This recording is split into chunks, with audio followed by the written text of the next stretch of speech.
broken out the tap shoes. I'm already ready to get dancing. Is it nighttime? No, it's not kickoff yet. I really like this one, Jim. I'm giddy for this one.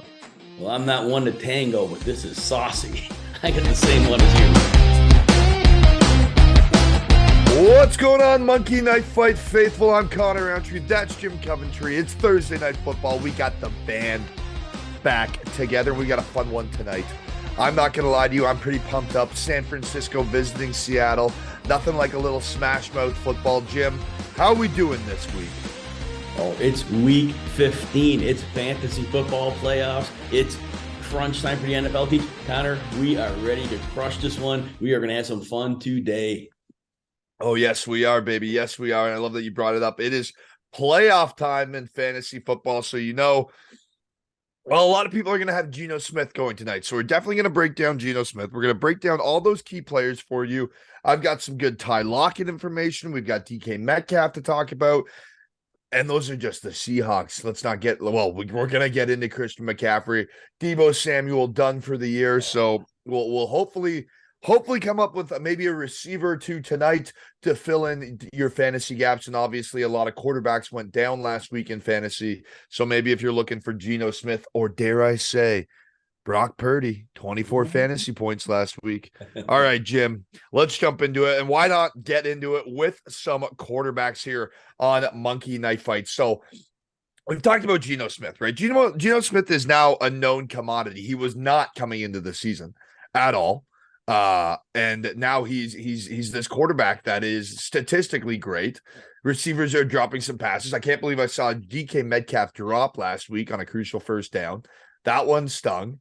But other than that, Geno's looked good. And what I think is key in this matchup is the lack of run game that the Seahawks currently have. Pete Carroll offenses are all about running the football, and they don't have that right now. And that's why I'm going to have to take the more on Geno Smith, not out of confidence, not because I like Geno Smith in this matchup, but because of the fact that Seattle's depleted in the run game. You are so right about the run game. The last time these two teams played, I want to say Rashad Penny went 6 carries for 10 yards. Ken Walker, 4 carries, 10 yards. That was it. And do you know, no running back has reached 60 yards against the 49ers this year? Insane, right? So that brings us to your point, Geno Smith. But here's the thing.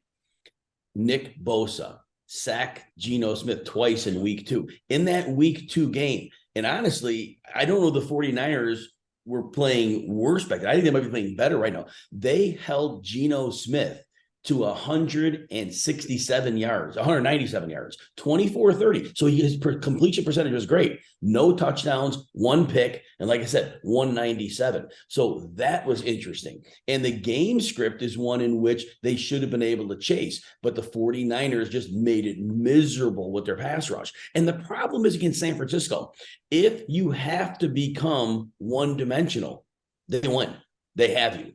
Because you want to throw to the middle of the field, those linebackers pass the zone up like no one else.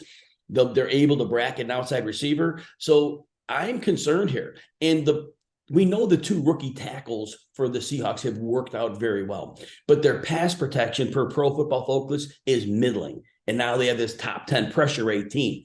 And in terms of coverage, 49ers are the 4th best pass coverage in the league. So look, Geno's going to be under pressure. Here's his way to get to the more, which, Connor, I think you might be thinking this. If they can use some play action, deep shots on early downs, and if they can connect on those, that's his path. And I know you saw that already to his more. I don't know that Pete Carroll's going to be forward-thinking enough. So if he hits that, you're going to be right. I'm going to say Pete Carroll is stubborn and runs too much. I'm going to say I projected for 195 yards in this game. That was my projection. So I'm going way under. Yeah, no, I completely get that. I just, in the game script that I'm projecting is the Seahawks have to win this game. I do believe in Brock Purdy, as I alluded to coming in. And I think Geno Smith's going to have to throw to the ball, as I said, due to the lack of rush defense. I think this game might be a little higher scoring than people are predicting. But hey, we're going back and forth, baby. That's why we love this show. Now, moving on to Brock Purdy. Mr. Irrelevant. How are we feeling? Yeah, how are we feeling on Brock Purdy? As we said, 24 fantasy points last week. Look, the number's low. However, the Seahawks rush game, their defense or their rush defense is so bad. It is so bad. I don't think Brock Purdy needs to throw for 200 yards. And I think if he gets close to the goal line, he can just scamper in with his legs again. I'm taking the less on Brock Purdy. And I do think Christian McCaffrey. No, we'll give it a minute. We'll give it a minute. Yes, 100% with you on this one, Connor. So remember, Purdy has an oblique injury. It's probably not too serious, but on a short week, 49ers can't afford to lose another quarterback. And like you said, the run defense for Seattle is so bad. To me, this game is mostly about Christian McCaffrey. It's about Jordan Mason coming in.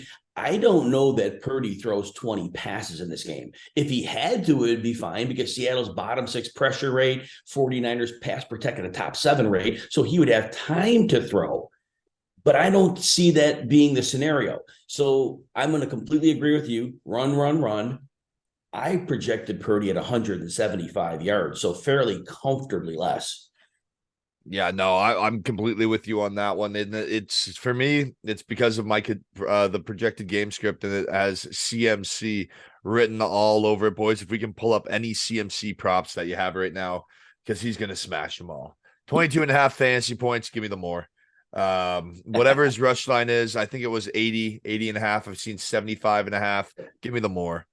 Touchdown dance, give it to me. I don't know if he catches one. I don't know if he throws one. I don't know if he runs one in. But Christian McCaffrey is going off tonight. Why? Because Seattle sucks at defending the run. That is why. And because of how diverse he is. And because Brock Purdy's playing quarterback. And you can just check it down to him at any point in time. He's going to be fresh. You have Mason taking some of the snaps. Look, this is just an opportunity for Christian McCaffrey and this San Francisco team to grab this division by the throat, make a statement, and say, you know what? I know we're going into Seattle. We don't care. The Seattle team they've really come down since the start of the year. They're not the same team that got off to the hot start. They've been reeling a bit over the last few weeks, and I love this matchup. And not to mention the Niners won the first one 27-7. So let's see Christian McCaffrey go off tonight. So when I look at this, Connor, they lose Deebo Samuel on Sunday, right? And now it's a short week. So don't think that Kyle Shanahan went into the lab to really game plan this one apart. I think coming after this game, they have a mini bye. You play on Thursday, the next week you play on a Sunday. I think what they're going to do is they're going to figure some ways out to bridge the loss of Deebo, like we both said. So that makes the game plan this week easy. We both said Seattle can't stop the run. McCaffrey can't be stopped. So the fantasy points is easy for him going more. And it was a very conservative projection. I projected him for 90 rushing yards, very conservative. 5 catches for 45 yards and at least 1 touchdown. Well, that gets him to 24.5 fantasy points. That's a conservative. And he could rock those numbers. He could double them. I don't think, but close. So yes, this is a no-brainer here.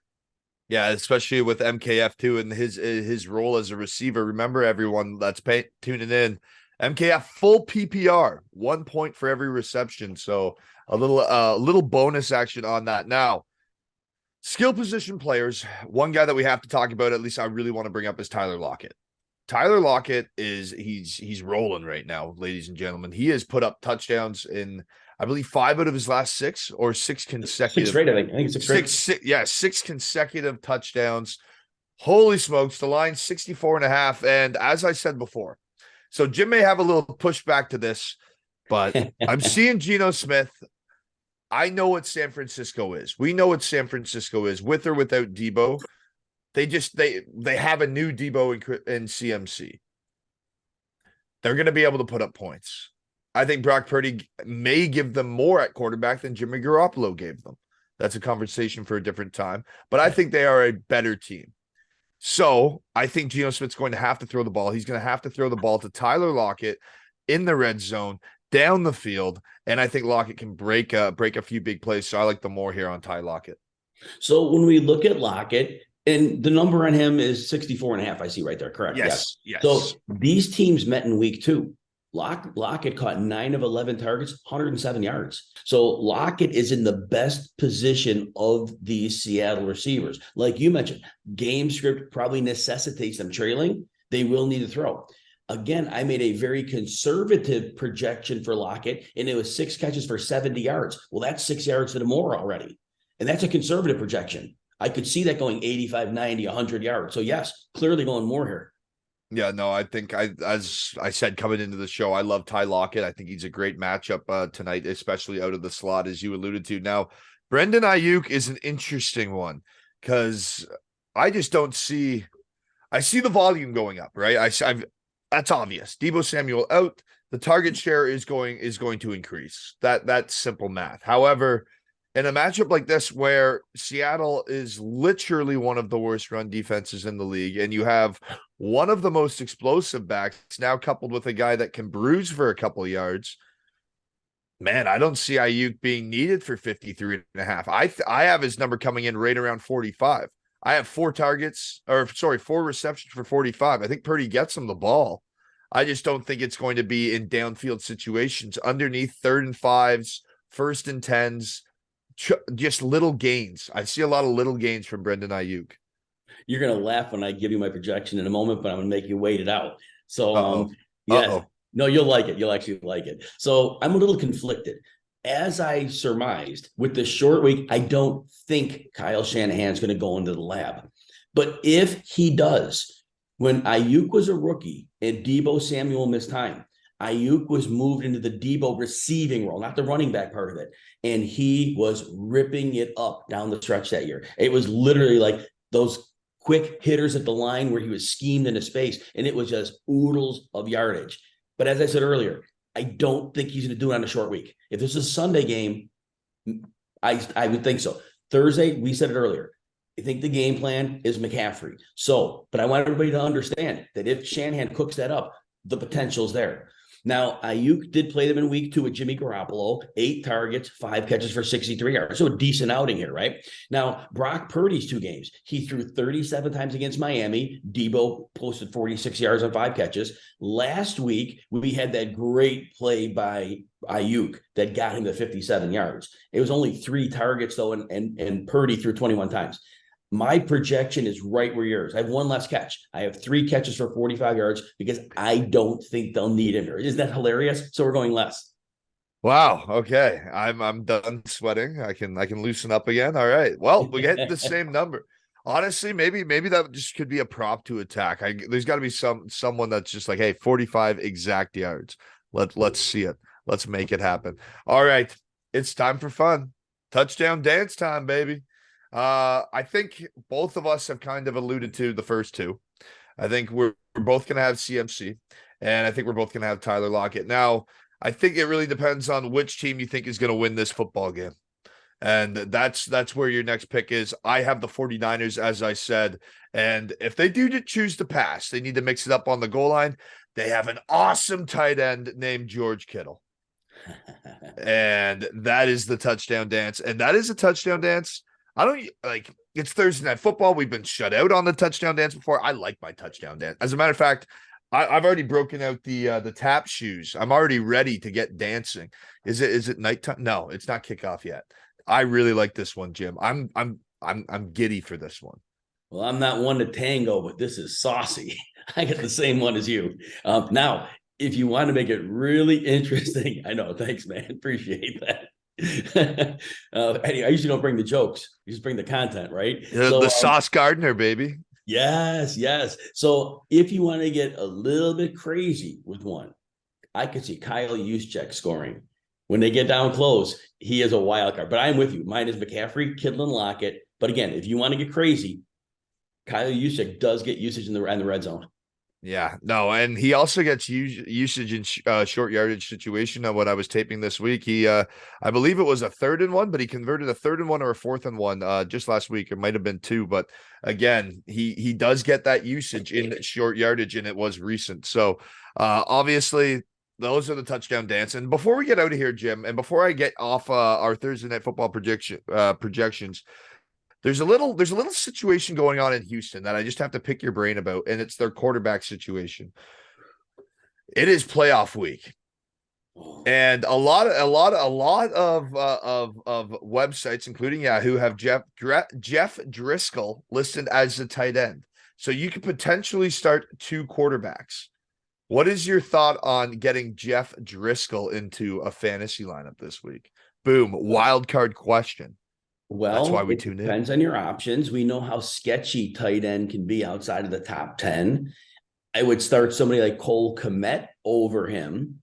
But if you're into that territory where it's complete boom bust and the floor is near zero, Lovie Smith is saying they're going to be a timeshare like last week. It's going to be 50-50. And we know Driscoll's going to do mostly RPO stuff, which means he's running the ball. And no Dameon Pierce, it's more likely that he keeps the ball, Jeff Driscoll, for himself than giving it to Rex Burkhead or Dario Gumbawale. So the rushing floor, the touchdown is going to be tough, but he should get you 7 to 8 points. And he could go a little better if the passing gets going at all, but he might not throw much. But I think his range is 7 to 12, and if he gets a touchdown, it's a little higher. So if you frame that with your tight end positions, I think you make your decision based on that. There you go, folks. There you go. Just a little nugget, because I think it's so cool whenever you get that Taysom Hill, that kind of switch army knife, and there's an opportunity there to get an extra quarterback on the field. I just think that's always a nice little boost. So just wanted to get that out there for the people at home. And obviously we have Jim here to break it down for us. So if you are looking for a boomer bust situation, maybe you're an 8 seed, a 7 seed, you need to make some noise. Jeff Driscoll is a quarterback lined up at tight end and will be taking snaps under center. So you could get some QB points, put up, I believe it was 9.5 last week. So not too shabby. He threw for a touchdown last week. All right. Thursday night football prediction time. I need another Gatorade. My mouth is getting a little parched here. All right. I think San Francisco wins. I think San Francisco goes in and makes a statement.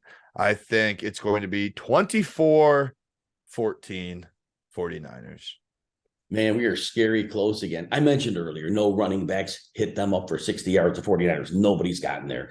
Pete Carroll needs to embrace the pass, but I said earlier, Nick Bosa and the pass rush, it really complicates it. We said earlier, this game is about Christian McCaffrey, and he allows him to get the lead. Jordan Mason allows him to keep the lead. It's a road game. And that's why the run game is also important, other than the short week and losing Debo. So I do think the 49ers are a little closer like you had it, 23-16. Now, those who are gamblers, 43.5 is the over and under. I have at 39 points, and 49ers are 3.5-point favorites. I have them fairly comfortably covering that as well.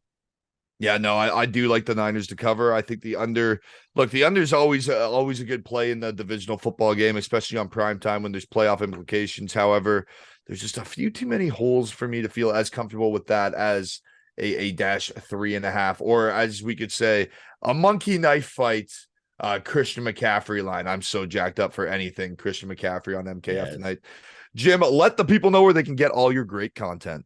Man, a lot of stuff going on here on Twitter at Jim Coventry NFL. Every week I do a tight end thread, a running back thread, a wide receiver thread, a prop bet thread. And then on RotoWire YouTube, it's 5 streams a week. Start, sit. We're doing Saturday and Sunday, 2 hours before the main slate kicks off. There's 3 games on Saturday. On Sirius XM channel 87, Saturdays 1 to 3 Eastern, Sundays 9 to 10, and always on RotoWire.com.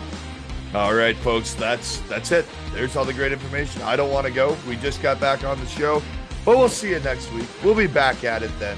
I'm Connor Rowntree. That's Jim Coventry. Folks, enjoy the football.